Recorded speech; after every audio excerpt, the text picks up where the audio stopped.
ayu. Dina danget ieu si kuring baris ngadongeng. Yu urang nyucruk galur para karuhun nu aya di wewengkon sewang-sewangan. Urang raksa, urang riksa, tapak lacak carita heubeung. Yu urang buar contoh hiji carita sasakala situ gunung anu kamasyhur.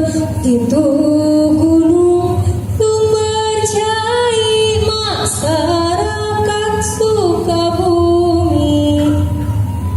Asa usul situ gunung mugia jantung panglipur kalbu pangbeberahmana.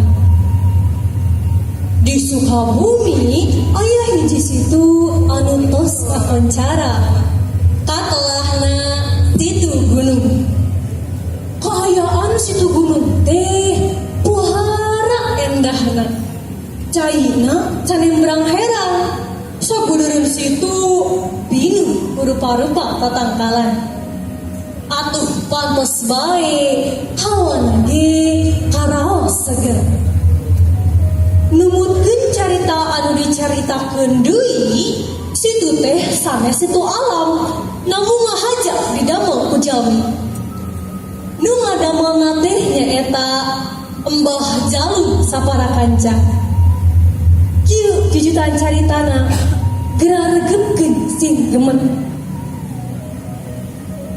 Embah Jalun kalebet kulawarga Karajaan Mataram. Ramana janten pangagung di eta karajaan. Jenengan aslinya teh nyaeta Rangga Jagat Syahadana. Ramana Mbah Jalun janten pajoang anu tangguh. Anjeuna ngalawan panjajah Walanda dugika perlayanan. Akhirna kalungguhan Ramana di Karajaan Mataram dipasrahkeun ka Mbah Jalun. Sok sanaos anjeunna anu kini namun dak tos kamaseur kasaktena